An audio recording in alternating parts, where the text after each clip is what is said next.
C'est parti. Allez. C'est parti. Donc voilà, donc bonsoir, bonsoir, bonjour. Tout dépend de votre time zone et de où vous êtes. On est super content de vous retrouver tous les 15 jours avec Fabrice et Valérie pour répondre à vos questions, pour vous parler d'immigration, de ce qui se passe ici. Alors, il y a de la neige, il fait froid, ça y est, parce qu'on n'a pas eu très très froid jusqu'à maintenant. Il faut savoir que le pire moment en fait de l'année, le pire moment de grand froid, en tous les cas pour Montréal, hein, je parle bien pour Montréal parce que plus vous allez monter au nord, plus les températures vont être différentes, mais vraiment pour Montréal et certainement ailleurs au Québec, mais sauf que ça peut aller encore plus haut. Le pire des températures en général, c'est entre le 15 janvier et le 15 février. Donc on est dedans. On est dedans. Et il fait doux. Et il ne fait pas si froid que ça. Parce que... Et alors, il y a quand même 2 jours, il ne faisait pas si chaud que ça. Hein, Oui, non, mais alors, c'est 2 jours. C'est 2 jours. Normalement, ça dure quand même un petit peu plus longtemps. Et surtout, ce dont il faut se rendre compte, c'est que la première année, vous allez vous couvrir, mais alors tellement, vous allez ressembler à... Vous allez avoir des grosses chaussures. Puis au fur et à mesure des années, moi, je me rappellerai toujours de Fabrice, avec ses petites mocassins, ses petites bottines plastiques, et où je le regardais, puis j'étais là, moi j'avais l'espèce de gros truc avec de la fourrure partout, enfin bon bref, je me disais, wow, mais il n'a vraiment pas froid, il est vraiment pas frileux. Et bien en fait, c'est juste qu'au fur et à mesure des années, on s'habitue. Hein? Et l'impact du froid sur nous est plus du tout le même. C'est-à-dire que ça m'arrive même de me balader sans gants, c'est limite si je mettrais mon bonnet, enfin... Voilà, au fur et à mesure, en fait, on s'habitue complètement. Donc, pas de panique. Si vous avez peur d'avoir froid, si c'est une des raisons qui fait que vous venez pas au Québec, si vous pensez qu'on vit 6 mois sur l'hiver, qu'on vit dans des tunnels à Montréal, qu'on ne sort pas. Des villes souterraines. Tout ça, c'est pas vrai. Bien évidemment qu'on a la chance, quand on travaille ou quand on travaillait en centre-ville, on a la chance de pouvoir aller de ses bureaux dans les restaurants en passant par la ville souterraine, etc. Ça, c'est vrai que c'est génial. Mais je veux dire, le Québécois et l'immigrant s'adapte au froid, s'adapte à la neige, sort, fait du sport, va faire... Alors bon, le chien de traîneau, c'est généralement... On fait ça peut-être la première année ou on fait ça quand on a de la famille qui vient, mais on ne fait pas ça tout l'hiver, sauf si c'est notre métier. Hein. Mais voilà, on fait des vraies sorties, on a des vrais moments et surtout, on s'habitue au froid. Moi, je suis une grande frileuse, j'aime pas avoir froid, je déteste les courants d'air et pourtant, j'adore vivre au Québec, j'adore l'hiver, c'est extraordinaire. Donc voilà, puis il y a tout ici pour s'équiper. Ne vous équipez pas ailleurs qu'au Canada, s'il vous plaît. Les équipements, c'est ici. C'est dans la ville où vous allez habiter. Équipez-vous là, parce que je veux dire, c'est vraiment des vêtements techniques. Et puis, vous n'êtes pas obligé de prendre du Canada Goose non plus. Hein. C'est pas obligé. Alors, je sais que ça donne envie parce que c'est une belle marque, ça a de la notoriété, ça. Mais vous n'êtes pas obligé de prendre ça. Il y a plein de très bons équipements dans autre chose. Donc, voilà, c'était ma petite introduction pour aujourd'hui. Vous dire que oui, il y a de la neige, oui, c'est beau et oui, il fait froid, mais on s'habitue. Surtout, et comme dirait Vaya, j'ai fait découvrir au monde qu'il y avait des gants style couette, parce que sur la dernière photo que j'ai postée, je suis avec mes espèces de gants de boxe. Et tout le monde me dit, mais c'est quoi ces gants de boxe? Je dis, non, ce ne sont pas des gants de boxe, c'est genre une couette en moufle. Donc, c'est énorme, mais ça tient chaud. Voilà. Alors d'ailleurs, en parlant de gants, que tout dépend. Alors, c'est sûr que si vous avez tout le temps les mains à l'extérieur, mais moi, la plupart du temps, tant que vos gants ne sont pas mouillés, vous n'avez pas froid. Et moi, la plupart du temps, ce que je mets, ce sont des gants en cachemire. Et si vraiment il y a du vent, je vais rajouter effectivement par-dessus mes gants en cachemire une paire de moufles. Et en général, ça suffit largement. Et généralement, la paire de moufles, je la sors vraiment les jours de très grand froid. Franchement, les gants en cachemire, alors là, je suis dégoûtée parce que ceux que j'avais se sont percés au bout des doigts et que les miens viennent de France. Et généralement, je vais en France au moins une fois par an. Après, j'aurais dû demander à Fabrice de me les rapporter. Oh, Fabrice, mais quelle idiote. En plus, tu viens de dire n'achetez rien dans votre pays d'origine, vous achèterez tout local. Non, la seule chose que j'achète, c'est les gants en cachemire parce que j'en ai pas trouvé d'aussi bonne qualité de ceux qui sont, je vais faire un peu de pub pour chez Éric Bompard. Sauf que le problème, c'est que leur cachemire, il se perce. Ah, ouais, oui. Mais en fait, je sais à qui je vais demander. Attendez, je vais me mettre un post-it tout de suite, gants en cachemire. Bon, sur ce, Fabrice, est-ce que tu as des choses à nous parler dans l'immobilier? Est-ce que tu as quelque chose d'intéressant à nous raconter aujourd'hui? Pas que d'habitude, tu n'as pas D'intéressant, intéressant. je sais pas, et d'intéressant, je sais pas, mais je peux vous raconter quelque chose, ça c'est sûr, il n'y a aucun problème. Ça, je peux vous dire des trucs. Non, aujourd'hui, ce que j'ai dit, c'est que je ne vais pas vous parler de location ou des choses habituelles, je vais juste vous parler peut-être d'une fenêtre d'opportunité. On va parler d'achat. Pourquoi on va parler d'achat? Parce que déjà, ça change un petit peu. Parce que je me dis que de l'autre côté de l'écran, il y a évidemment des gens qui veulent venir, qui envisagent la location, etc. Il y a peut-être des gens qui veulent investir, il y a peut-être des gens qui s'intéressent au Québec, ou alors qui savent qu'ils vont venir dans 2, 3, 4 ans et qui se disent, tiens, ça pourrait être sympathique peut-être d'acheter. En ces temps où quand on met de l'argent à la banque, ça rapporte zéro. En immobilier, il y a encore des possibilités. Alors, je voulais vous parler d'une petite fenêtre d'opportunité. Alors, ça va paraître bizarre à ceux qui connaissent le marché immobilier ici, parce qu'on n'entend parler que de surenchère, on n'entend parler que de prix 10, 15, 20, 30% au-dessus du prix de ce qui est affiché. Donc, qu'est-ce qu'il est en train de nous raconter, Fabrice? Fabrice, il est en train de vous dire la chose suivante. C'est qu'au centre-ville de Montréal, il y a énormément d'appartements qui étaient dévolus à faire du Airbnb, à loger des étudiants, à loger entre guillemets, des immigrants qui arrivaient, donc qui étaient des logements avec une forte rotation en termes de location. D'accord? Et puis, comme vous pouvez vous en douter, il n'y a plus personne. C'est-à-dire qu'il n'y a plus d'étudiants, il n'y a plus d'immigration, ou du moins très peu, même si on en reçoit un petit peu. Le Airbnb, les voyages sont interdits, les colloques d'affaires sont terminés, le télétravail fait que. Donc, tous ces logements-là sont libres. Et vous avez une minorité, mais qui quand même commence à devenir visible de gens qui n'arrivent plus à porter tout simplement leurs biens et qui donc le remettent en vente. Alors, ce qu'il faut savoir, c'est que ces biens-là, c'est dans des endroits où il y en a des dizaines qui se ressemblent que vous allez faire des bonnes affaires. Donc, c'est là où je vous ai toujours dit de ne pas aller. Alors, vous allez dire, il est contrasté, ce garçon, parce que ça fait des années qu'il nous dit de ne pas y aller, puis là, il nous dit d'y aller. C'est vrai. Par l'expérience, je me suis rendu compte qu'au jour d'aujourd'hui, si on voulait parler d'investissement, de choses qui allaient prendre de la valeur, des choses qu'on allait acheter sous la valeur qui était affichée, c'est dans ces endroits-là. Donc, c'est au jour d'aujourd'hui, si vous voulez investir dans un petit appartement, parce qu'en général, on parle d'appartements qui ont 1 ou 2 chambres, qui sont hyper centres, qui sont en règle générale dans des tours à service. Alors, on parle de la tour des Canadiens, on peut parler du Yule, on peut parler de plein de choses, mais ça, je ne veux pas rentrer dans le détail, mais donc des tours à service. Si vous n'avez pas l'obligation de louer à très court terme, c'est-à-dire si vous n'avez pas besoin d'un loyer sur le mois prochain ou dès que vous avez signé pour pouvoir faire face, donc que vous avez un peu de souplesse financière et que vous pouvez faire une acquisition, il y a une fenêtre d'opportunité parce qu'il y a beaucoup de vendeurs, puis il y a des gens qui sont très contents de baisser leur prix si la vente se fait rapide et s'ils ont un acheteur sérieux, direct, qui ne va pas, entre guillemets, faire durer 3 mois le processus, mais qui en 1 mois va les libérer de leur hypothèque. Donc, c'était juste mon petit warning du jour en disant, malgré ces temps de crise, malgré tout ce qu'on entend sur l'immobilier à Montréal, où ça devient, entre guillemets, la foire d'empoigne, et c'est vrai, j'ai encore fait 2 offres d'achat ce week-end sur 2 maisons, une sur la rive sud, une sur la rive nord, une fois 14 offres, une fois 16 offres. Donc, c'est pour vous dire que, voilà. La semaine dernière, on a fait une offre sur un triplex. On a dû mettre plus de 100 000 $ de plus que ce qui était demandé pour pouvoir l'avoir et on n'était pas les mieux disants. On l'a eu parce qu'on avait une offre solide financière. Donc, pour vous dire que oui, le marché, il est fou en termes d'achat et il est complètement décalé d'une forme de réalité. Mais il y a des endroits et des micro-marchés dans lesquels il y a vraiment une fenêtre d'opportunité. Et si vous voulez investir, soit en vous disant je le louerai dès que le marché va redémarrer, ou je me dis que si je viens dans 2 ou 3 ans par rapport à un projet entre guillemets d'immigration, c'est peut-être le moment de l'acheter et j'aurai déjà un logement quand j'arrive. Voilà. Donc, c'était mon petit warning du jour. Si vous avez plus de questions, n'hésitez pas à les poser sur la parenthèse immobilière à commercial@gmail.com parce que ça me fera plaisir d'y répondre. Puis, si vous voulez qu'on creuse le sujet, faites passer vos questions et on essaiera d'y répondre de façon pertinente. Voilà. J'espère que c'est pertinent ce que j'ai dit. Voilà. Génial, très intéressant. Alors, Valérie, est-ce que toi, tu as des nouvelles à nous partager avant que je te lise les questions des gens?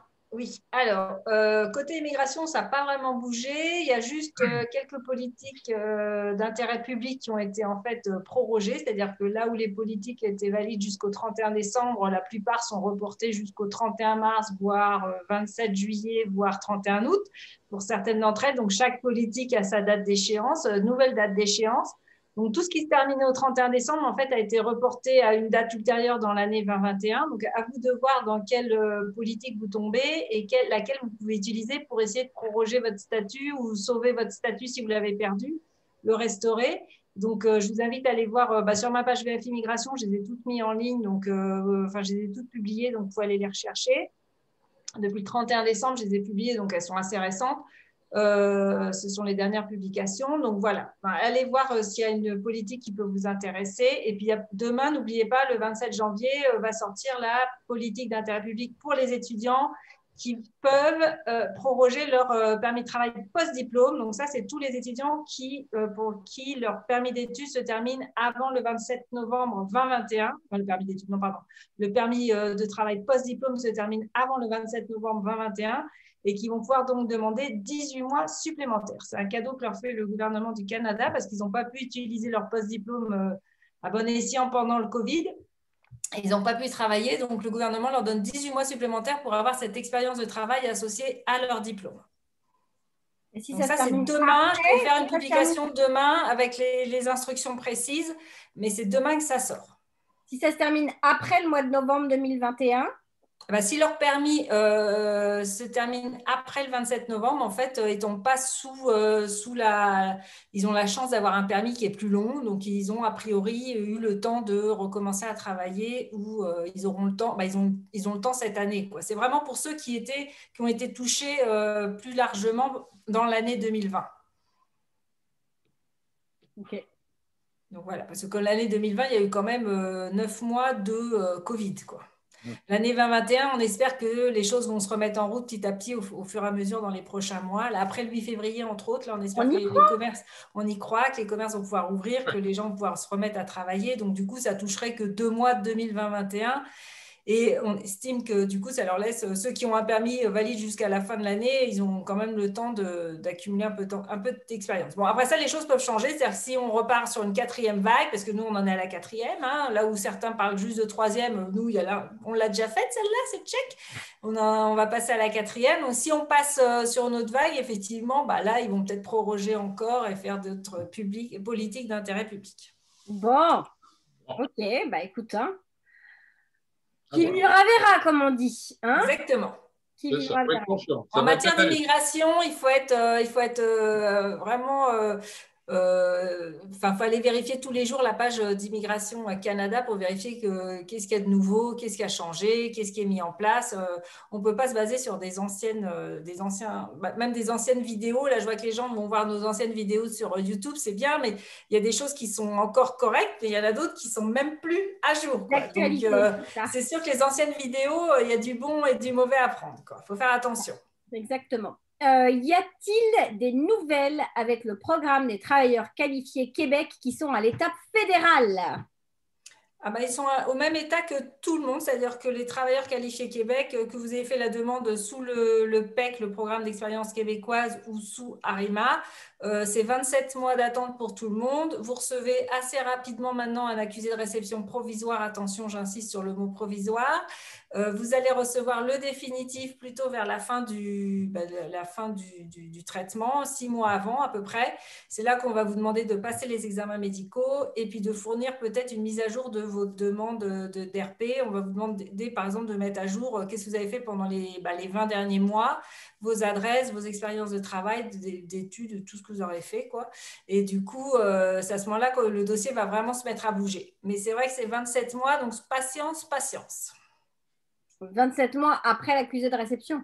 Non, 27 mois depuis le jour où la demande a été reçue par le bureau de traitement. Bon. Voilà, faut être patient, patience. Combien de temps peut prendre l'entrée express une fois que la procédure est déjà engagée? Ça prend en ce moment, là aussi, les délais de traitement sont plus longs. Avant, Entrée Express bénéficiait d'un délai plus court. Donc, tout le monde miroitait sur Entrée Express. Mais non, maintenant, Entrée Express, c'est plutôt du 12 mois. Donc, là aussi, patience. C'est plus aussi rapide. Ah, faut être patient, hein. Moi, je vous le dis. Dans tous les cas de figure. Dans tous les cas de figure, il faut être patient. Une immigration, ça se mérite. Alors, c'est Mathieu. Salut Mathieu, j'ai 30 ans. J'ai décroché un poste au Québec, Trois-Rivières, comme gérant de restauration rapide. Je viens d'envoyer ma demande de CAQ via le cabinet d'avocats de la compagnie. Je possède un CAP, mais aussi un certificat professionnel de l'hôtellerie, CQP, équivalent à un BTS. Pouvez-vous me dire quelles sont les chances d'obtenir mon CAQ et quels sont les délais avec le Covid? Je précise que mon CNP permet une procédure simplifiée. Merci de votre aide et merci pour cette chaîne qui m'est bien utile et complète. Ouais, je pense qu'il a déjà posé sa question sur ma page, mais je vais répondre, c'est pas grave. Donc, je lui avais dit qu'en fait, c'était plus lié à son expérience de travail et ses diplômes. C'est sûr que les diplômes, ça compte, mais après ça, c'est l'expérience de travail. Si l'agent estime que la personne est un peu novice et qu'il ne voit pas pourquoi on prendrait plutôt lui, un travailleur étranger, plutôt que quelqu'un au Québec qui pourrait avoir à diplôme équivalent, plus d'expérience de travail, par exemple, voilà, il pourrait mettre en doute cette demande de IMT-CAQ. Mais a priori, en ce moment, je vous dirais que les demandes de IMT-CAQ sont traitées très rapidement et sont plutôt favorables. Ok. Alors, là, c'est une question qui tombe un peu tout le temps. Prépare-toi, Valérie, ne t'énerve pas. Bonjour, s'il vous plaît. Est-ce que le système Arima commencera dès ce mois de janvier? Oui, ça c'est vraiment la question qui revient tout le temps. Donc, Arima, comment vous dire? Donc, Arima, je vais vous le dire une bonne fois pour toutes. Arima, si vous n'êtes pas au Québec et si vous n'avez pas d'offre d'emploi permanent validée, c'est un peu peine perdue. C'est-à-dire qu'en ce moment, ne sont sélectionnés, et j'en ai, j'ai des clients qui sont sélectionnés sur Arima que parce qu'ils ont une offre d'emploi permanent, qu'ils soient au Québec ou pas, mais ils ont au moins un employeur qui les attend, ou ils sont au Québec à l'emploi avec un employeur qui a aussi validé une offre d'emploi permanent. L'offre d'emploi validée permanent, ce n'est pas juste un contrat signé entre vous et l'employeur, c'est vraiment un formulaire de 10 pages que l'employeur doit compléter. C'est comme une mini EIMT. Ça se trouve sur le site du MIFI. Vous tapez offre d'emploi permanent. C'est vraiment une démarche particulière liée au Québec. Ce n'est pas fédéral, c'est provincial. Et voilà, quoi. Si vous êtes à l'emploi au Québec avec l'employeur, il n'y a pas à démontrer que l'employeur a essayé de localement prendre à contrat quelqu'un de local. Là. Donc, c'est plus simple, c'est sûr. Si vous êtes à l'étranger, l'employeur doit démontrer qu'il a essayé d'embaucher localement. Donc, c'est plus compliqué. Mais sans employeur, c'est juste vous oubliez, quoi.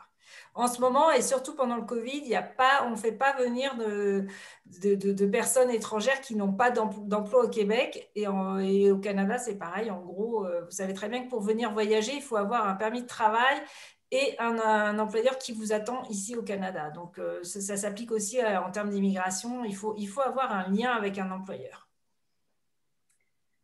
Alors, Poussin Gounel, alors merci pour la phrase qui n'est pas une question. Mon mari a eu un contrat de travail à Montréal. Je suis à la recherche d'un poste de préposé aux bénéficiaires. Eh ben, go, quoi, allez-y. Je ne sais pas ce que vous attendez de nous, mais on vous souhaite bonne chance. Donc, les PAB,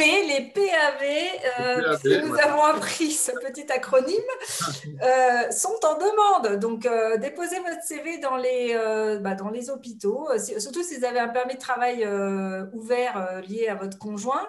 Allez-y, quoi, déposez votre CV, ça va venir tout seul. Vous n'avez pas besoin de nous pour ça. C'est ça. Petite question.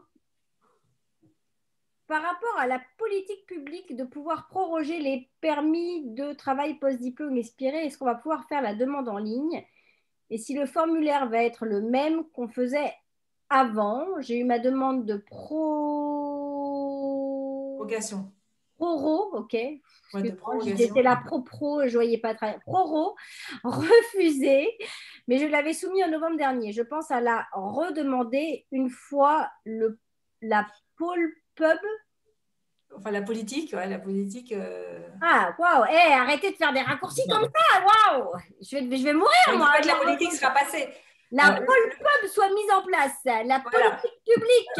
Oui, d'intérêt public. Alors, cette politique, elle va être mise en place demain. Donc, c'est seulement demain qu'on aura les instructions claires et précises. Donc, a priori, ce sera effectivement le même formulaire, sauf que vous allez pouvoir faire une demande de dérogation pour pouvoir recommencer à travailler le plus rapidement possible avec un formulaire web, on imagine. Maintenant, je m'avance peut-être. On va découvrir demain tous ensemble à quoi ressemble cette politique d'intérêt public. Alors, il y a Mavinga qui te contredit et qui dit que le portail Arima est opérationnel. Ah, mais bien sûr qu'il est opérationnel et je vous invite à l'utiliser, sauf que vous ne serez jamais pris. Vous pouvez y déposer tout ce que vous voulez. Ah non, mais ça, c'est merveilleux. C'est ça le côté magique de… C'est le principe du puits sans fond. Tu le mets dedans. Ça Vous tombe. pouvez y aller, vous pouvez déposer votre profil pour tout ce qui est… alors là, je dis bien, je reviens au programme régulier du travailleur qualifié. Vous pouvez déposer tous les profils que vous voulez. Tant que vous n'avez pas un employeur au Québec, vous ne serez pas sélectionné. Voilà.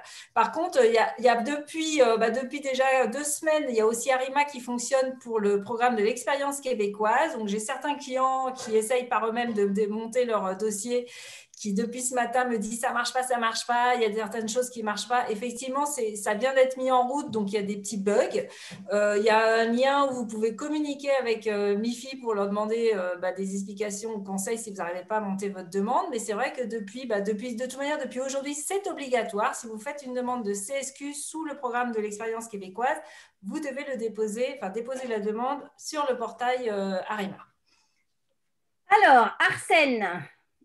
Bonjour, j'ai obtenu mon permis, mon PTBPD, là, permis travail post-diplôme, en décembre 2019.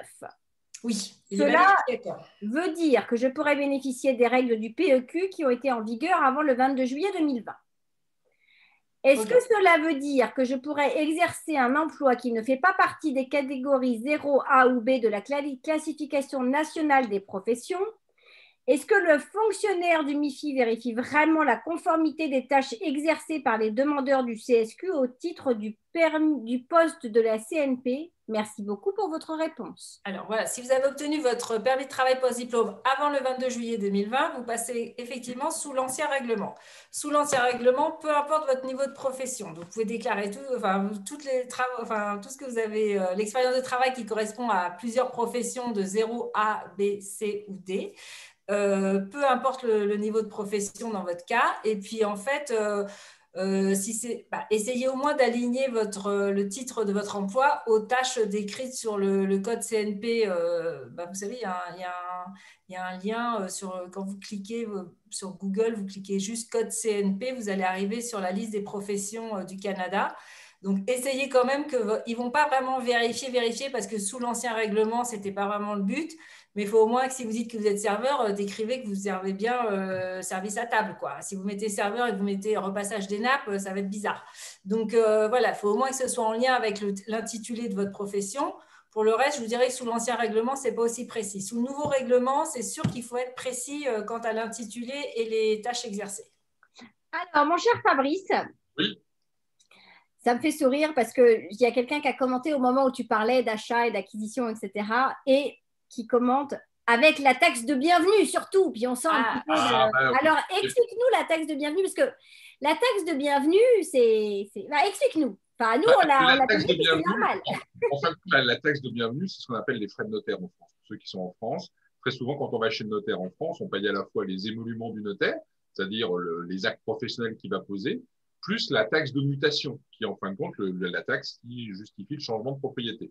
Ça, en France, on le paye chez le notaire. Ici, on paye en 2 fois. Vous allez chez le notaire, il fait l'acte de vente, donc vous devenez propriétaire, mais vous ne lui payez que les émoluments de son travail. C'est $1 200. Et après, la municipalité dans laquelle vous vous êtes installé vous voit arriver, bonjour, et vous dit, vous venez d'acheter une maison à tel prix. Et donc, il y a un barème. Alors, le barème, il est progressif et tout, mais en moyenne, c'est entre 1 et 2% du prix de vente, selon le montant, et la municipalité et la base de calcul. Et cette taxe de bienvenue vous est envoyée. Donc, vraiment, c'est les frais de mutation qui vous sont envoyés. Vous les recevez par la poste dans les 30 jours qui suivent l'acte notarié. Et puis, vous avez en règle générale 60 jours pour les payer. D'accord? Et juste pour la petite histoire, la taxe de bienvenue, c'est pas la façon de vous dire bienvenue. C'est la personne qui l'avait mis en place s'appelait Monsieur Bienvenu, tout simplement. Voilà. Donc, c'est la loi de Monsieur Bienvenu. Donc, voilà, ça fonctionne comme ça, mais oui, c'est à payer, mais ça reste bien moindre que ce qu'on a à payer dans beaucoup de pays, puisque je rappelle qu'en France, les frais de mutation peuvent aller donc de 4 à 8%. Ici, c'est entre 1 et 2%, et c'est plus généralement 1,2 à 1,3%. Voilà. Et par contre, à chaque fois qu'on rachète un bien, on se paye la taxe de bienvenue. Ce n'est pas une seule fois dans sa vie, quoi. C'est à chaque fois qu'on achète un bien. À chaque fois que C'est vous les frais achetez de un mutation, bien, quoi. Ouais, c'est ça. Voilà. Non, parce qu'il y en a, ils disent, bon, bah, ça y est, j'ai payé ma taxe de bienvenue parce qu'ils pensent que c'est une taxe de Welcome to Bienvenue Canada. dans Welcome au Canada. non, Mais non, non, Ouais, ça c'est n'a ça. rien à Non, voir. non, non, ça n'a rien non, à voir. Pourquoi est-ce qu'il s'est appelé Monsieur Bienvenu, celui-là? Il ne on pouvait est, pas s'appeler la liberté, la on, gentillesse, la tendresse. on est très La très taxe. chaleureux. Il aurait pu payer la taxe. Dans l'immobilier, on est très très chaleureux, on dit bienvenue très souvent. Donc, Oui, vous c'est ça. pouvez, à chaque fois que vous achetez, on vous dit bienvenue. Donc, ça, il n'y a Voilà. aucun souci. Donc, vous êtes la bienvenue très très souvent.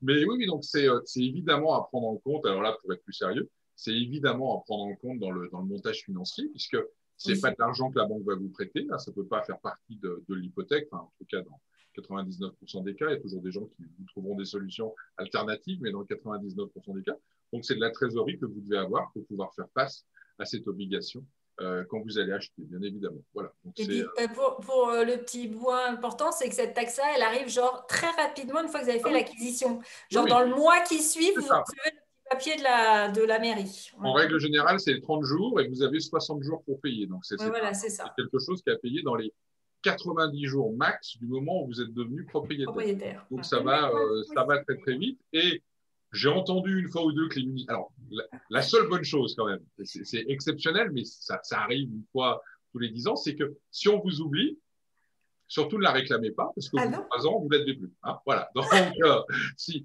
vous ne la recevez pas, si vous êtes sûr que vous ne l'avez pas mis à la poubelle d'orage ou quelque chose comme ça, hein, que vous l'avez pas reçu, eh ben, vous en êtes exonéré, je crois que c'est au bout de 3 ans. Donc, voilà. Donc, le Ah, notaire vous ok, le c'est une dira bonne nouvelle, pour la ça. petite histoire, mais moi, je regarde dans 11 ans d'activité professionnelle, je n'ai pas le souvenir d'un client qui ne l'a pas reçu. Hein. Écoute, Donc, moi, je ne l'ai pas reçu encore pour mon chalet. Hein. non. Ah, bah, tu as bien fait d'en parler, je pense que. Bon, ils Pendant savent pas le aussi. Covid, il y a peut-être des oublis. Hein. Ouais, alors que ça doit ralentir. Il y a certaines municipalités qui, à mon avis, sur Ah, certaines formalités administratives et tout, sont un petit peu en retard. tu me Mais en diras, je règle n'ai pas beaucoup à générale, la boîte aux lettres. mais en règle générale, comme c'est quand même quelque chose qui est relativement simple avec le registre foncier à vérifier, je pense que le fait de passer au travers, ça peut prendre du temps, mais ils ont 3 ans hein, pour s'envoyer. Donc, Ouais, ça peut arriver, ça peut finir patience. par C'est vrai arriver. qu'il y a un concept assez rigolo ici, c'est que, enfin, quoi que ça existe peut-être en France, mais moi je ne connaissais pas ce système. Moi j'ai l'habitude de la boîte aux lettres à ma porte. Ici, il y a des endroits en fait où on se rend en voiture ou à pied. Moi j'ai la chance de pouvoir y aller à pied, où il y a toutes les boîtes aux lettres de tout le quartier. Bon, c'est vrai que j'aurais peut-être y aller un petit peu plus souvent. Mais bon, on verra. C'est vrai qu'elle t'attend peut-être, mais par contre, il y a des pénalités de retard hein, si on ne paye pas à temps. Attention, hein, il y a un intérêt qui court. Hein. Donc, méfie-toi, méfie-toi. Ok, donc la taxe de bienvenue, c'est la taxe de Monsieur Bienvenu qui a fait cette loi. Ok, C'est ça. c'est clair. Alors, généralement, il faut combien d'apports pour un achat IMO? Ben ça, c'est très variable, mais en général, ça peut commencer, le minimum, ça va être 5%. Simplement, entre 5 et 20% d'apport, c'est ce qu'on appelle un prélèvement conventionnel. Donc, il faut avoir une assurance. Il y a SCHL, Genoa, et puis Canada, je ne sais plus trop quoi, qui propose cette assurance. Elle est obligatoire. C'est la banque. Alors, il faut bien comprendre le principe. C'est la banque qui s'assure. C'est pas une assurance par rapport à ce que vous devez à la banque.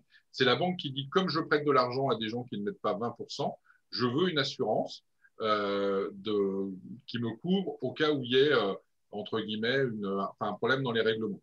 Ça, c'est évidemment l'acheteur qui la paye, mais on peut l'inclure dans le financement. D'accord? On peut l'inclure dans le financement. Donc, ça, c'est à faire. Donc, entre 5 et 20%, vous pouvez acheter. Puis après, au-dessus de 20%, avec au-dessus de 20% d'apport, il n'y a aucun souci. En règle générale, quand on n'est pas un résident fiscal du pays, qu'on est un acheteur étranger, la banque demande 35% d'apport. Voilà. C'est comme ça que ça fonctionne. Moi, j'invite tous les gens qui ont de l'intérêt à acheter à contacter un courtier hypothécaire. J'en ai déjà parlé ici, mais c'est une très, très bonne façon de savoir, parce que c'est un peu comme le gouvernement, les banques, leur programme change toutes les semaines. Toutes les semaines, il y a des promos en fonction de ton statut, de l'endroit, de ceci, de cela, de ce que fait la concurrence. Donc, il peut y avoir à un moment donné un intérêt à travailler avec une banque plutôt qu'une autre, parce que pour les nouveaux arrivants, elle va faire une promotion où elle va faciliter les dossiers, alors qu'une autre va fermer les robinets et va rendre quasiment tous les dossiers impossibles à traiter. Donc, c'est important. Et le courtier hypothécaire, il est gratuit. Il est comme nous, il se rémunère que s'il y a une hypothèque qui est prise. Et puis lui, il a accès à tous les systèmes bancaires, à tous les intervenants du système bancaire. Il va donc vous amener là où ça peut être le plus intéressant. Et puis, chose importante, vous dire combien vous devez mettre d'apport au minimum en fonction de votre statut, en fonction de plein de choses, combien ça va vous coûter. Et donc, il va définir l'enveloppe à laquelle vous pouvez prétendre pour pouvoir acheter un bloc. Voilà. Et Fabrice en connaît plusieurs, donc vous pouvez J'en connais. demander à Fabrice les coordonnées d'un courtier hypothécaire. Et effectivement, nous, on a fait appel plusieurs fois au courtier hypothécaire.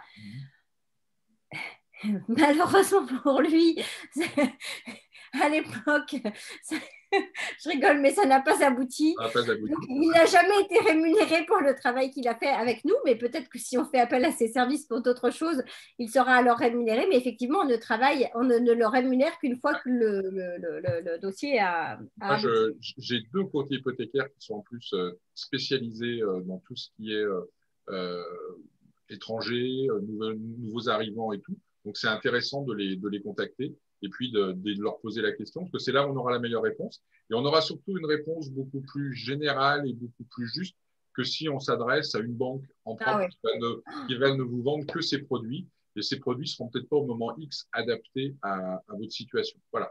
Et puis qui va vous dire oui, parce qu'il y a quand même une chose au Québec, et s'il y a des amis québécois qui sont là, et je vous aime, j'adore le Québec, je suis en amour total pour le Québec, et franchement, j'adore. Mais il n'empêche qu'au Québec, n'oubliez jamais qu'on va vous dire oui, mais que oui ne veut pas toujours dire oui. Le Québécois n'aime pas dire non. Et donc, moi, je l'ai vécu plusieurs fois, et pas parce que j'ai des problèmes financiers, ou pas parce que. Mais voilà, où en fait, les banques nous disaient oui, oui, oui, on va vous faire un prêt, hein, Fabrice, plusieurs fois, hein, on a vraiment oui, oui. Et puis au final, c'était non. Mais ça, en fin de compte, c'est. Et leur excuse, attends, excuse-moi, leur excuse, en fait, c'est que. En fait, il faut savoir que les métiers sont très, très compartimentés. En fait, compartimentés.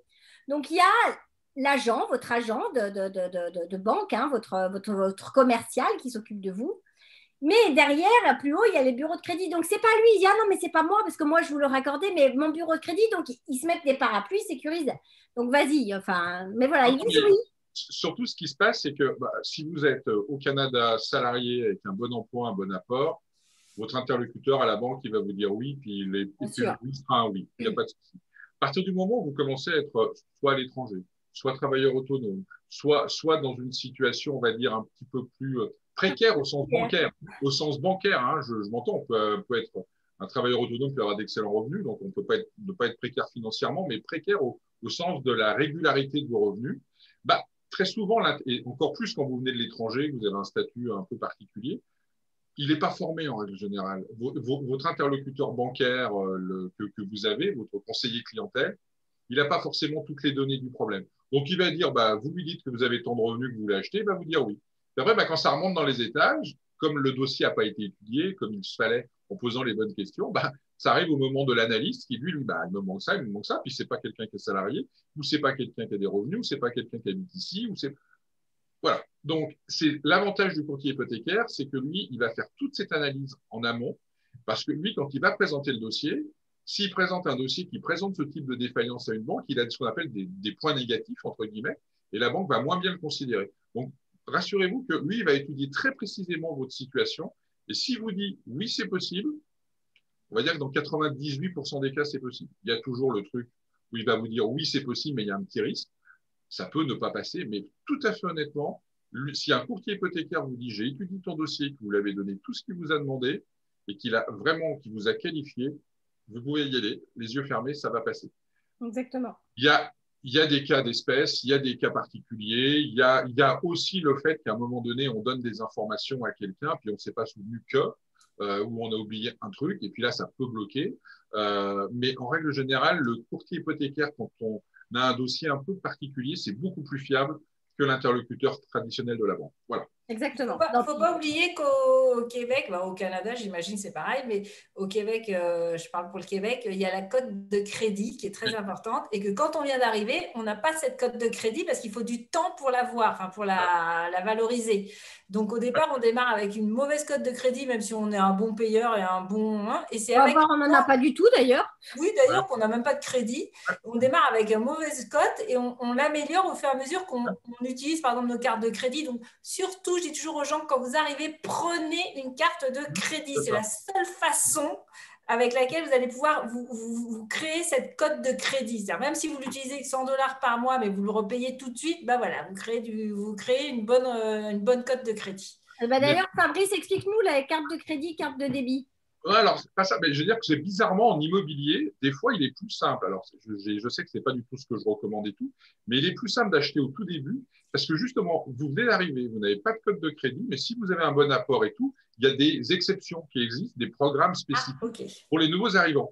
Par contre, des fois, les gens se disent, je vais attendre un an, puis pendant un an, ils ne prennent pas une carte de crédit, ou alors, comme ils ne sont pas au fait du fonctionnement, bah, ils loupent un règlement, sans que ça soit, grave, mais donc ils loupent un règlement et en loupant ce règlement, leur code des crédits s'effondre et quand ils veulent acheter un an après, alors qu'ils ont un job, alors qu'ils ont le sentiment d'avoir payé 11 fois sur 12 leur carte de crédit comme il faut, eh ben on leur dit non parce que leur carte de crédit, leur code de crédit est mauvaise. Donc ça, il faut se méfier. C'est vrai que c'est très important, tu l'as très bien dit Valérie, de tout de suite entamer avec une carte de crédit, des comptes et tout, mais d'être très vigilant sur le fait de les payer ultra régulièrement, de ne pas laisser une seule tâche. Des fois, on se dit, oui, bon, bah, ok, c'est pour aujourd'hui, je paierai demain. Non, parce que le demain, c'est un retard de moins de 30 jours. Et d'un seul coup, la cote, pouf, elle plonge. Et alors, ici, au Canada, c'est important, il y a aussi le paiement automatique, parce que j'ai des Français qui disent, mais c'est pénible le restaurant parce que moi, j'oublie. Je dis, mais pourquoi vous oubliez? Puisqu'il y a le paiement automatique. Pas, moi. Il faut le demander à son banquier, il vous le met en place. Moi, j'ai toutes mes cartes de crédit, il y a un paiement automatique relié à mon compte normal, là. Et du coup, je m'en occupe même pas, quoi. Faut s'assurer qu'il y a des fonds. Moi, les 3 premières années, d'accord, étant donné qu'on avait le droit à notre carte de crédit seulement à 1000 ou 1500 $, les 3 premières années, parce qu'on va vous donner une carte de crédit, puis on va vous dire, ben voilà, vous avez le droit de dépenser avec votre carte de crédit tant. Bon, ben, moi, je remboursais ma carte de crédit, je faisais un achat, je la remboursais tout de suite.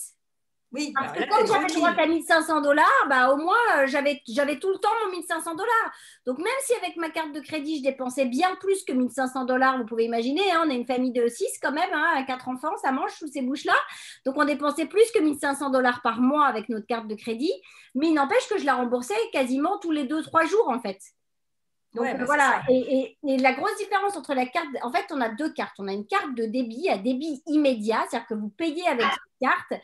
C'est un débit immédiat de votre compte, hop, c'est enlevé. La carte de crédit, en fait, c'est une carte où les paiements vont s'accumuler. Vous avez 30 jours à peu près pour les payer. Hein. Et donc, c'est vous, ou alors il y a un paiement automatique aussi qui est possible, mais c'est vous qui allez demander soit le paiement automatique ou rembourser le crédit, en fait. Mais c'est un crédit à 0% pendant 30 jours. Et passé ces 30 jours, là, par contre, il y a des pourcentages qui s'appliquent. Et si jamais vous ne la payez pas, ou vous la payez en retard, ou vous ne la payez pas complètement, et ben votre code de crédit va commencer à en prendre un coup. C'est ça. Non, ça, c'est vraiment une notion importante quand on arrive sur l'aspect financier, de vraiment être documenté là-dessus, puis de ne pas se laisser aller, de ne pas faire d'erreur, parce que quand ensuite, au bout d'un an ou d'un an et demi, on va acheter une voiture, on va acheter un appartement, etc., ben, si on a une mauvaise cote de crédit, là, par contre, le banquier a pu vous dire oui, et puis le jour où il vérifie votre code de crédit, ben, il vous rappelle en vous disant non. Et puis là, il n'y a aucun moyen, sinon d'aller sur des prêts torbés. Mais alors, on n'est plus à des taux à 2% comme on a maintenant, on est sur des taux à 14%. Donc, c'est un autre monde. C'est un autre monde. Voilà. Exactement. C'est plus cher. Alors, il y a Laura qui pose une bonne question. C'est plus pour moi, mais vous pourrez participer quand même aussi. Donc, qui arrive avec son mari et ses 3 enfants à Québec City le 25 mars et qui demande si elle doit prévenir des gros vêtements d'hiver. Alors, Laura, à Québec City, le 25 mars, il y a encore de la neige. Parce que ils sont plus au nord que Montréal. Déjà, nous, on a encore un peu de neige. Les températures ne sont pas glaciales, quoique à Québec City, ça peut être quand même… voilà, on va quand même osciller, on va dire, aller peut-être entre -5 et ça peut aller, -5, -8. Enfin, ça va dépendre de la nuit et tout. Mais on va être aux alentours de 0. Maintenant, c'est sûr que si vous avez je ne sais pas quel âge ont vos 3 enfants, mais si vous avez des petites bottes de neige et des choses comme ça, voilà.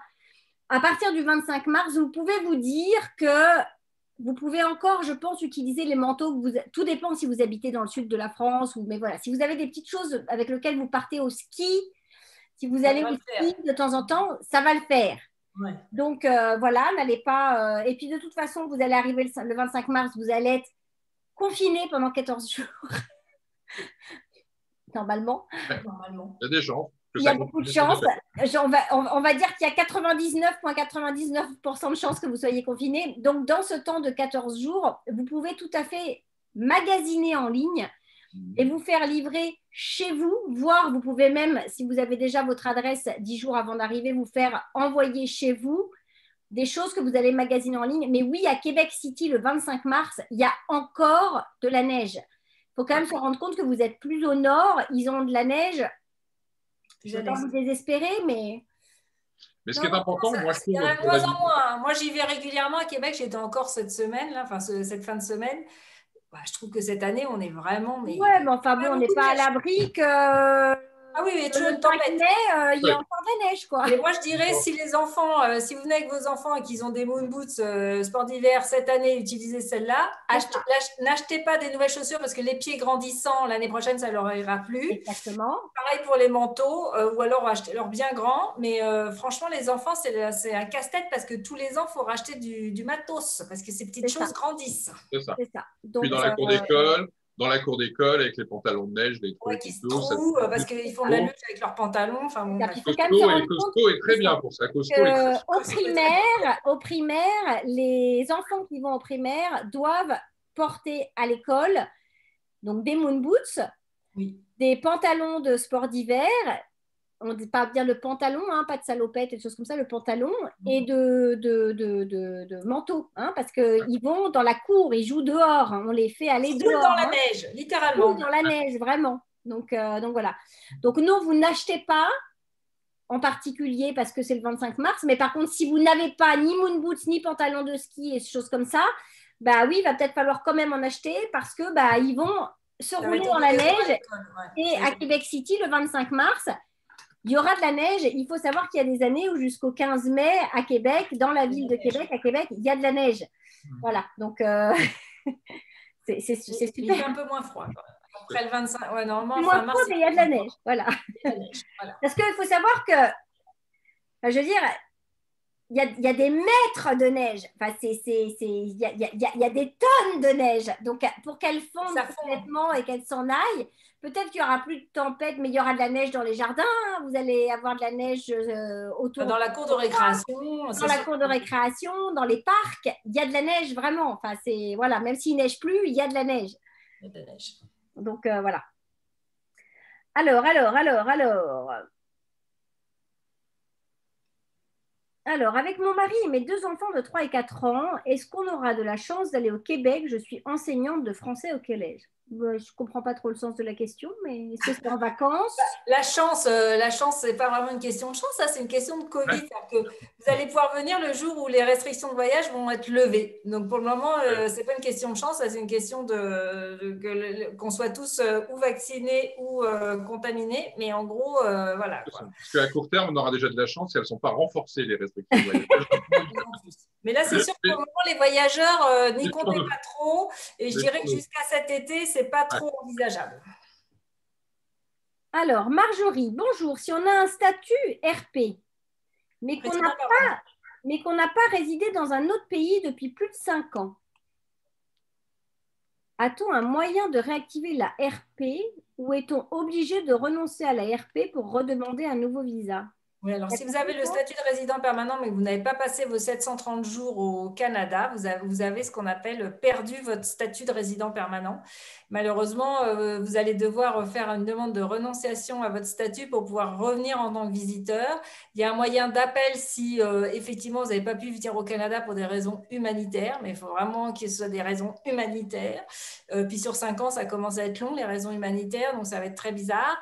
Je vous dirais que vos enfants qui ont la chance d'avoir obtenu ou qui vont obtenir prochainement 18 ans peuvent, eux, faire une demande humanitaire en disant qu'en fait, ils étaient mineurs au moment où les parents ont obtenu la résidence permanente et qu'ils ne pouvaient pas donc venir de leur plein gré passer le temps suffisant pour maintenir leur statut de résident permanent. Donc, eux, ils pourraient être sauvés.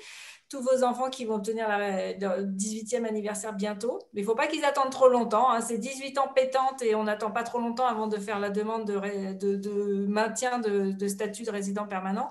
Pour les adultes, c'est beaucoup plus compliqué. Et puis pour les petits-enfants en bas âge, à moins d'attendre le 18e anniversaire et d'en faire la demande, s'ils veulent venir en tant que visiteurs avant, ils vont devoir renoncer à leur statut de résident permanent. Mais pourquoi est-ce qu'elle dit si on a un statut RP mais qu'on n'a pas résidé dans un autre pays? Je pense que dans un autre pays… oui, c'est ça, je ne comprends pas la question parce qu'elle parle d'après ça de perte de statut. Alors, j'imagine qu'elle a mal formulé sa question et qu'en fait, elle n'a pas passé assez de temps au Canada. Mais si c'est pas ça la question, qu'elle la repose. Ok. Ouais, parce que je ne comprends pas parce que normalement… Moi non plus, elle est tournée… Perd son statut si on n'a pas vécu. Oui, mais si vous êtes au Canada et que ça fait 5 ans, oui, vous pouvez… là, c'est normal. Là, vous le restez… Oui, là, vous redemandez une carte de résident permanent, il n'y a pas de souci. Ok. Quand les sélections à partir… je passe. Ramzi, il va falloir reposer la question parce que quand les sélections à partir va commencer, s'il vous plaît. Ah non, il faut bien formuler les phrases. Pas compris. Oui. En bon français. Alors, j'aimerais bien découvrir le Canada. Est-ce qu'il y a une possibilité de s'installer là-bas? Pas pour le moment. Oui, on peut s'installer, mais il faut trouver un travail. Il faut trouver un travail ou reprendre des études. On ne peut pas venir en tant que retraité. Ça, on n'insiste jamais assez sur la question. Mais non, les retraités ne sont pas les bienvenus au Canada. Vous pouvez acheter un bien, mais vous n'avez pas de statut. Vous pouvez venir en tant que visiteur 6 mois par an. C'est tout ce que vous pouvez faire. Donc, ce n'est pas non plus… vous n'avez pas de sécurité sociale, vous n'avez rien. Donc, pour les retraités, ce n'est pas l'idéal. Et puis, venir en tant que visiteur, on l'a dit, tant que les restrictions de voyage ne sont pas plus laxes. Moi aussi, j'en ai un. Le deuxième. Tant que les restrictions de voyage ne sont pas relevées, levées, vous êtes obligé. Vous ne pouvez pas venir, désolé. Alors, finalement, Ramzi a posé sa question, c'est par rapport à Rima. Donc, Ramzi, je vous invite à aller regarder en replay le début de l'émission parce qu'on en a parlé longtemps d'Arima. Donc, voilà. Plus ou moins, combien de temps peut-on faire avec le numéro de demande temporaire? Comment ça, combien de temps peut-on faire? Oui, la question est, il faut étoffer les questions parce que c'est numéro temporaire de quoi, de quand vous êtes… J'imagine que c'est le numéro temporaire de la résidence permanente, mais combien de temps? Tant que vous avez ce numéro temporaire, vous faites avec, vous n'avez pas le choix. Vous allez devoir attendre de recevoir votre numéro définitif, mais le numéro temporaire vous permet quand même de faire des mises à jour sur votre demande. Donc, ça suffit amplement, surtout pendant les 20 premiers mois d'attente. A priori, vous n'avez rien d'autre à faire. Alors, Mathieu, pour rattacher le conjoint au PTET, oui. Tu as compris ça? Oui. Cela se fait en même temps et le conjoint peut venir en même temps au Québec? Si vous travaillez dans une profession 0A ou B. Donc, si vous avez une offre de travail dans une profession 0A ou B, vous faites en même temps la demande de permis de travail du conjoint, avec preuve de conjoint, bien sûr. Donc, si vous êtes marié, certificat de mariage. Si vous êtes pacsé, le PACS n'est pas reconnu. Si vous êtes juste conjoint de fait, vous devez, il faut signer un formulaire et il faut surtout fournir 2 preuves de vie commune sous le même toit pendant les 12 derniers mois. Donc, bail, facture aux 2 noms, assurance aux 2 noms, n'importe quel papier aux 2 noms. Ok. Alors, je vais juste vous préciser une petite chose, c'est que vos questions, vous les posez, elles arrivent dans le fil de toutes les questions. Et puis, il y a, je sais pas, une vingtaine de questions. Puis moi, je remonte tout en haut, puis je descends au fur et à mesure. Donc, parfois, vous allez répondre. Alors, parfois, vous répondez tout de suite, puis je me rappelle de… Puis parfois, non. Donc, si jamais vous revenez poser la question, reposez-la complètement en entier parce que je ne vais pas remonter 25 questions au-dessus pour essayer de recomprendre. Donc, voilà. Donc, c'est important parce que je vois des choses. Heureusement, il y en a, je me souviens, puis il y en a, je ne sais plus, puis peut-être que Valérie ne saura plus non plus. Et là, notamment Myriam qui dit, alors peut-être que toi, tu vas comprendre, Valérie, moi, je suis un peu perdue, mais si j'ai reçu la lettre instruction de service avant arrivée 2 octobre 2020, pourriez-vous me dire la lettre d'instruction visite médicale sera quand à peu près? Bah, elle devrait plus tarder. Bon, bah, ça, c'est la lettre, c'est une lettre qu'on reçoit, oui, généralement, en fait, quand l'agent commence le traitement de votre demande, donc de résidence permanente. Donc, c'est vrai que quand cette lettre arrive, on est un peu soulagé. On se dit, ah, ça y est, ça commence enfin à bouger. Et généralement, oui, les examens médicaux arrivent 3-4 mois après. Ok, alors Poussin Gounel qui dit, donc ça c'était pour les préposés aux bénéficiaires. Heureusement que j'ai une bonne mémoire. Ma question était où postuler? Bah, Alors, on n'est pas des professionnels de l'emploi. non, mais il y a quand même il y a un site en ce moment là où le gouvernement a mis en ligne, je ne sais plus si vous vous rappelez du nom là, mais je participe ou attendez, je cherche vite sur Google. C'est Extrait pour les préposés aux bénéficiaires. c'est pour tout, hein. Je participe Covid. Alors attendez, je tape, je participe. Ah, je contribue. Je contribue.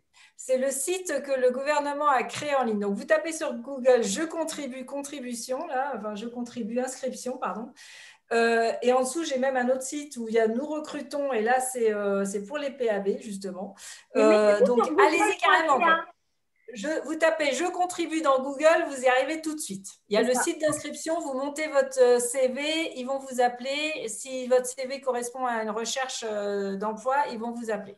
Bon, ben voilà, comme ça vous savez. Et puis de toute façon, on l'a déjà dit dans plusieurs émissions, mais on le redit parce qu'il y a des nouvelles personnes qui arrivent et donc ça nous fait plaisir de pouvoir répondre si on peut. Mais alors, on n'est pas des professionnels de tout ce qui est emploi, etc. Mais n'oubliez pas aussi à aller créer votre réseau sur LinkedIn, à faire appel à ce qu'on appelle des chasseurs de tête, des recruteurs sur LinkedIn. Il y a des sociétés, il y a aussi Québec Emploi. Enfin, je veux dire, vous pouvez trouver des choses comme ça. N'hésitez pas à aller créer, commencer à créer du réseau. Les gens vous répondront très gentiment. Au Québec, les gens vous répondent gentiment. Donc voilà, donc ça, n'hésitez pas à aller faire ce genre de recherche. Juste un petit point supplémentaire, Géraldine, quand je contribue, là, si vous tapez je contribue, bien sûr, vous avez déjà un statut au Canada. Hein. N'essayez pas, si vous êtes depuis l'étranger, sans permis de travail, ça ne va pas marcher. Je contribue, c'est seulement si vous êtes ici avec un permis de travail valide. Ok. Avez-vous des choses... Ah, ça c'est pour Fabrice. Avez-vous des choses à nous dire sur la ville de Trois-Rivières? Tout le monde adore Trois-Rivières. C'est quand même un truc de fou. Oui, alors c'est vrai que j'entends beaucoup parler de Trois-Rivières en ce Moi moment. aussi, Je pense que c'est aussi l'effet Covid et les gens se disent qu'il y a autre chose, qu'on peut s'éloigner de Montréal, qu'on n'est pas obligé de travailler. Là. Je connais peu Trois-Rivières. C'est pas mon secteur. C'est vrai que je pourrais y travailler parce que j'ai la licence qui me permettrait, mais j'ai jamais installé des gens et tout. Donc bon, j'ai pas des choses pertinentes à vous dire sur Trois-Rivières. Après, si vous avez une demande précise, je pourrais vous référer quelqu'un sur Trois-Rivières sur un projet immobilier qui pourra répondre à vos questions, répondre à vos demandes. Mais ça doit être très joli parce que voir le nombre de personnes qu'on a, ça aide pas de venir à la cité à la mode. Voilà. Mais on est d'accord que c'est là où il y a l'usine de papier à Trois-Rivières, non? Cascade, peut-être. Bah, franchement, alors là, je t'avoue que. Bon, avant de vous installer à Trois-Rivières, enfin, sauf si vous avez déjà visité, mais oui. Allez visiter. Oui. C'est vrai qu'on entend. Enfin, moi, ça fait 5 ans et demi que je suis là et honnêtement, je pense que Trois-Rivières fait une publicité incroyable. Ils doivent être super présents sur leur qualité de vie, sur et tout. Ils ont dû investir parce que c'est vrai que pas plus tard cet après-midi, j'ai encore quelqu'un qui m'en a parlé. Juste avant, là, j'étais en Zoom avec un client qui me dit « Je suis tout à fait prêt à aller à Trois-Rivières. » Ah. Moi, j'ai quand même, il me semble, il faudrait que je demande à Jérôme, mais il me semble que la première fois qu'on est venu au Québec, dans le guide en fait qu'on avait du Québec, il est précisé que Trois-Rivières c'est mignon et tout, mais qu'il y a une usine de papier et que souvent ça sent fort. Je ne sais pas si c'est cette ville-là, mais il me semble me souvenir que c'est ça. Faites une petite visite de Trois-Rivières en hiver, quand il y a plein de neige, qu'il n'y a plus de feuilles aux arbres, que le temps est gris. Pas que avec du soleil. Et voilà. Ça, c'est vrai pour partout. Si vous avez la chance de pouvoir faire un voyage préliminaire, préparatoire, et que vous vous dites, bah, tiens, je m'installerai bien en région, dans tel et tel endroit ou à tel et tel endroit, allez le visiter, passez-y du temps. Parce que entre l'image, ce qu'on voit sur Internet, même tous les forums qui vous donnent, puis la réalité, mais c'est vrai aussi dans les quartiers de Montréal, hein, sans vouloir sortir de Montréal. On dit qu'on va habiter Rive-Sud, mais Rive-Sud, il y a des beaux endroits et des endroits moins sympathiques. Donc, il faut véritablement aller voir, s'imprégner de l'endroit, puis se dire, oui, on a envie ou on n'a pas envie. Voilà, de vivre avec les avantages et les contraintes de tel et tel endroit. Ça, c'est important. Il y a Linda Moya, que je salue, qui dit que dans l'usine de papier, c'est à La Tuque. Ah non. Il y en a une à La Tuque, en tout cas. Oui, mais moi, je n'avais jamais entendu parler de La Tuque, mais Une enquête va être ouverte et on vous tiendra au courant dans Et 15 en même jours. temps, la pâte à papier est quand même une industrie flamboyante au Québec. Donc, à mon avis, il n'y en a plus d'une. C'est Ouais, ça. c'est sûr. Alors, il y a Osiane qui nous dit: Bonjour tout le monde, j'ai eu mon diplôme, j'ai fait ma demande de post-diplôme il y a quelques semaines. Est-ce que je dois attendre d'avoir le permis post-diplôme en main pour faire ma demande de CSQ? Ah bah non, pas du tout. Du moment où vous avez terminé vos études, vous avez votre attestation de fin d'études et votre relevé de notes finale. Allez-y, lancez votre demande de CSQ. Et pour rappel, si vous avez terminé votre programme d'études avant le 31 décembre et que le registraire écrit bien sur l'attestation que vous avez fini votre programme d'études avant le 31 décembre, vous passez sous l'ancien règlement. Donc, vous pouvez faire une demande de CSQ en tant qu'étudiant. Si vous avez fini vos études après le 31 décembre, malheureusement, vous passez sous le nouveau règlement et du coup, vous devez accumuler entre 1 an, enfin 12 mois ou 24 mois d'expérience de travail. Désolé, chien numéro 2. Ah, décidément, ils veulent tous venir te voir. Ah, ils aiment leur maman, ils aiment leur maman. Alors, j'ai un contrat de travail. J'attends mon CAQ et EMT. Mon mari qui va avoir un contrat de travail ouvert, a-t-il le droit de faire des études? Ah bah oui, mais il faut qu'il change de permis du coup, parce que là, s'il obtient un permis de travail ouvert, il faut qu'il redemande un CAQ permis d'études. Qui demande déjà son permis de travail ouvert en arrivant là, puis derrière, il pourra toujours demander un permis Demander d'études un CAQ en permis ayant une inscription dans une école qui lui Exactement. permet de… Voilà. Hein. Mais il ne peut pas étudier avec son permis d'études, permis de travail. Bah non, il faudra faire une autre demande. Alors, bonjour et bonne année à tous. Bonne année. On est encore dans les temps et on a 5 jours. C'est ça, maintenant. Est-ce que l'employeur est obligé de me payer un minimum de 30 heures pendant ma quatorzaine obligatoire? Je suis en permis de travail fermé avec un EIMT CAQ pour moi et permis de travail ouvert pour ma femme et visa pour nos 2 enfants. Oui, alors, dans les faits, oui. Le CNEST, vous pouvez aller voir sur le site du CNEST, c'est écrit que oui. Dans la réalité, si vous ne payez pas, mais que vous êtes mis en accord, vous avez trouvé un accord, voilà, que vous accordez que vous allez faire votre quatorzaine sans être rémunéré et puis que vous n'allez pas porter plainte contre lui, puis vous êtes content de commencer à travailler pour lui après, bah pourquoi pas, quoi. Après ça, c'est des accords tacites entre employeurs et employés. C'est sûr que si vous commencez sur le pied de guerre en disant ça risque de mal commencer entre vous et l'employeur. Attention, alors il y a 2 choses. Il faut faire attention de ne pas tout accepter sous prétexte que vous avez un permis de travail fermé et de ne pas se retrouver dans ce que certains qualifieraient d'esclavage moderne. Alors, avec modération, bien sûr, hein, mais voilà, donc attention de ne pas effectivement faire des choses qui… Mais en même temps, n'oubliez pas à l'esprit que vous êtes là pour découvrir, comprendre comment ça fonctionne. Voilà, que c'est une belle opportunité. Ayez de la reconnaissance et de la gratitude d'avoir trouvé ça, parce qu'il y a des gens qui ne l'ont pas. Et n'oubliez surtout pas, là je répète, n'oubliez surtout pas, prenez un papier, un crayon, n'oubliez surtout pas, virgule, que nous sommes dans une culture différente et que vous allez devoir vous adapter. Alors, ça peut vous faire hérisser les cheveux d'entendre ça. S'adapter, qu'est-ce que ça veut dire? Ça veut dire être à l'écoute de la culture, mettre votre culture à vous un peu en silence, pas arriver avec vos gros sabots de « je suis nouvel arrivant ». Super. Ou de gilet jaune, ou de gilet jaune. C'est ça. Hein? Que vous soyez… Ce qu'ils vont adorer, c'est que vous leur dites que vous adorez leur pays, que vous êtes heureux, que tout est beau. Que… Mais alors, si vous commencez à être râleur, pas content, chouiné, nanana, ça va mal démarrer. Ça va mal démarrer. Je dirais, si vous avez l'opportunité de travailler à distance, négociez avec l'employeur en disant moi, je suis prêt à travailler dès jour 1 de ma quarantaine pour vous à distance. Parfait, vous travaillerez depuis la maison avec votre ordinateur. Où l'employeur vous fera livrer un ordinateur sur votre lieu de résidence de quarantaine. Mais si effectivement c'est un travail manuel ou genre carrossier de voiture, là effectivement on ne pourrait pas réparer les voitures avant 15 jours, négociez. À la limite, dites-lui oui, j'ai vu qu'il y avait 15 jours payables, est-ce qu'on peut s'entendre sur ça?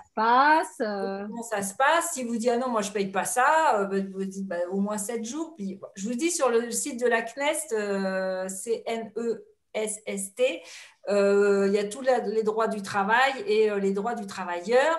Donc, allez voir ce à quoi vous avez droit. Mais maintenant, si vous allez rentrer tout de suite en confrontation avec votre employeur, pas en guerre. vous allez mal démarrer. Voilà. Je voyais un billet de retour. Vas-y, Je pardon. voyais un billet de retour rapide si vous commencez comme ça. Parce que Déjà, vous n'allez ça même va pas pas arriver durer. du tout, je pense. Je pense que vous n'allez pas arriver du tout. Ça va pas durer longtemps. Donc, prenez une location court terme avec possibilité de sortir. Moi, c'est ce que je vous conseille. Parce que vous ne ferez pas l'année. Parce que vous ne ferez pas l'année. Non, mais c'est vrai que, je veux dire, je peux comprendre que, voilà, on dise j'ai des droits, j'ai des... ouais. Désolée, j'ai un de mes collègues qui va partir. Bonjour Salut Timothée. Bonjour Timothée. Il part au chalet, je vais faire un bisou à mon fils. D'accord. Je vous laisse reprendre la discussion, je reviens. Ah bon, en tout cas, on a bientôt fini. Hein. Ouais, de toute façon, on a bientôt fini. Termine sur l'emploi et le fait qu'on ne parte pas en guerre. J'arrive, 2 secondes. Allez, vas-y, va faire un bisou, c'est important. D'ailleurs, il y a Vaya qui dit énorme les gilets jaunes. J'ai oui, ça m'a échappé. Mais c'est non, mais je pense que c'est... Voilà. On est gaulois dans l'âme, alors les Français, on a tendance à râler. Mais là, on est au Québec, donc on va essayer de ne pas être les maudits Français qui ont l'image de justement d'être râleurs et un peu gilet jaune dans l'âme. Et on essaye de s'adapter. Donc c'est vrai que s'il y a moyen de négocier avec votre employeur, tant mieux. S'il n'y a pas, il n'y a pas. Voilà, quoi. Restez zen, soyez dans la gratitude, soyez heureux d'être là. Et puis peut-être que ces 14 jours, si vous n'êtes pas payé, c'est le moyen peut-être de faire autre chose, de bouquiner, de passer des moments si vous avez des enfants, enfin je sais pas, de monter les meubles Ikea, de faire ces choses. Voilà. Si vous n'êtes pas payé, c'est que ça ne doit pas arriver. Puis oui, vous allez peut-être être un peu. Mais je vous avouerai que nous, pendant 3 ans, ça a été un peu. On a serré les fesses, ça a été un peu compliqué. Donc voilà. 15 jours. 15 jours, ça. On va faire les dernières questions là parce qu'il est déjà 4 heures passées. Ouais, puis j'ai mon fiston en fait qui est juste venu me rappeler que c'est moi qui dois l'emmener quelque part et que il faut aller nulle part si je ne l'emmène pas. Donc c'est vrai que c'est plus compliqué. Bon, allez. Que très bien, il s'arrête. Une dernière pour la route. Alors, allez, bonjour. Est-ce que l'on peut envisager d'acheter la première année ou il vaut mieux attendre? Allez, alors évidemment, je fais court, c'est promis pour ton fiston. Oui, on peut acheter la première année, bien évidemment. Maintenant, ça n'a jamais été ma recommandation, parce que quand on ne connaît pas, qu'on arrive, on ne connaît pas pour le job, on ne connaît pas les quartiers, on ne sait pas les écoles des enfants, on ne sait pas si le job qu'on a, on va le conserver, si on ne va pas aller travailler à l'autre bout de Montréal. On ne sait pas si le quartier dans lequel on a réservé une maison, ou qu'on a trouvé une maison ou un appartement va nous plaire. Il est mieux, dans le processus, évidemment, de louer la première année, de voir comment ça se passe. Mais si la question, c'est est-ce qu'il y a quelque chose qui empêche d'acheter à jour J de son arrivée? Rien du tout. On peut même acheter quand on est en France. Moi, j'ai des clients qui ont acheté. J'en ai qui signent demain ou après-demain. Ils sont à la Guadeloupe. Ils ont acheté. Ils ont signé à distance. Tout est fait. Et ils vont faire leur 14e dans leur maison qu'ils ont acheté à Notre-Dame-des-Grands. Ça arrive. Ils connaissent Montréal. Eux connaissaient Montréal. Ils y avaient déjà vécu il y a quelques années. C'est-à-dire un ensemble de choses. Voilà. Mais non, il n'y a rien qui empêche. C'est pas recommandé et c'est pas souhaitable si on ne connaît pas Montréal en toute transparence et en toute honnêteté. Voilà. Bon, super. Super. T'as vu quelqu'un qui t'a envoyé un petit message pour avoir cet immense sourire ou... Ouais. C'est Vaya là qui nous envoie de je vous kiffe, alors je lui mets des likes. Moi, j'ai vu passer plusieurs je vous kiffe. On vous kiffe aussi. On vous kiffe aussi. Yeah. On est heureux de vous retrouver tous les 15 jours. Et puis, toutes les questions auxquelles on n'a pas répondu aujourd'hui, vous les reposerez dans 15 jours. On sera, de toute manière, les choses ne vont pas bouger d'ici là. Et dans 15 jours, tu auras plein de trucs à nous dire, toi, avec ce qui arrive demain. Tu vas avoir. C'est ça. Et puis, de toute manière, comme on a enregistré, on va le mettre sur YouTube, c'est ça, Géraldine? Oui. Parfait. Donc, vous allez pouvoir revisionner, réécouter les questions, parce qu'il y en a beaucoup qui se répètent finalement dans les questions. Donc, il y a peut-être la réponse à votre question dans ce qu'on a déjà dit, si vous êtes arrivé en cours de route. Donc, n'hésitez pas à aller nous réécouter. Voilà. Et alors, moi, je vais paraître complètement inculte, mais en fait, j'ai fait le choix de ne pas écouter les informations pour garder mon esprit positif et mon sourire et être toujours de bonne humeur. Alors, qu'est-ce qui se passe demain? C'est ce que j'ai dit. Ils mettent en route la politique d'intérêt public pour les étudiants. Là. Ah oui, ok, ce que tu as dit au début, bien sûr. Fabrice, vraiment, tu es... Non, mais toi, elle ne t'écoute pas, en fait, comme Valérie. Ça sert à rien. Franchement, c'est quelle autre histoire. Ok, avec Cyril. Ça, il y aura plein de choses à dire. Voilà. Super. Allez. Allez, au revoir à tout le monde. bye. Au revoir à Merci toujours de nous suivre. On vous kiffe, nous aussi. On est kiffe. toujours heureux de vous retrouver et ça nous fait toujours très, très, très, très, très plaisir d'être avec vous.